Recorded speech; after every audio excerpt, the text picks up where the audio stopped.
A report commissioned by the Mitumba Consortium Association of Kenya on the second-hand clothing industry in the East Africa community has warned that countries must avoid protectionism against the import of second-hand clothing.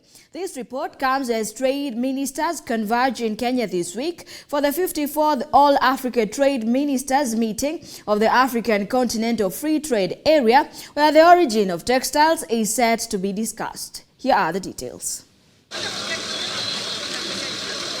Kenya relies heavily on second-hand apparel. According to its proponents, importation of second-hand clothing is safe for the environment, as the reuse of clothes from the US, Europe and Asia significantly reduces carbon emission. However, investigation by Clean Up Kenya and Wildlife for the Changing Markets Foundation had earlier this year negated these sentiments, showing that European countries are dumping tons of junk plastic clothing in Kenya yearly, which do more harm than good. So as Mitumba, we don't have a lot of waste. But now the world is going reusable and recycling. We need to embrace recycling and reuse. And that's where the world is. What is so important about the second-hand clothing sector is it is about reusing materials.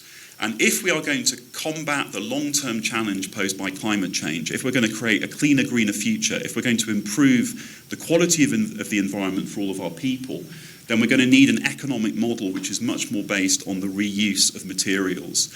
And the second-hand clothing sector is in that sense an exemplar because it is entirely based upon the reuse of existing materials rather than new production.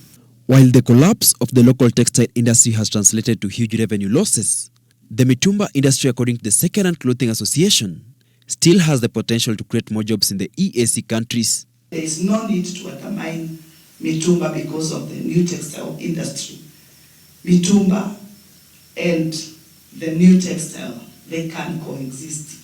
Because there is no evidence that weakening second-hand clothes would lead to a revival in domestic textile manufacturing. If you want to revive domestic textile manufacturing, then you need policies, industrial policies, capital investment, investment in infrastructure that would lead to the long-term growth of domestic manufacturing. Kenya is one of the largest importers of second-hand clothes in the sub-Saharan Africa, and according to the 2019 survey, 91.5% of households buy second-hand clothes worth 1,000 Kenyan shillings and below. Although EAC elected not to prohibit used clothing imports in 2016, there are still concerns that EAC states will seek to restrict importation of second-hand clothing. Strategic blueprints such as the Vision 2050 imply EAC member countries still want to reduce their dependence on second-hand clothing in order to revitalize domestic textile production and spur the growth of their new middle class. Hilary Kabila, GBS News.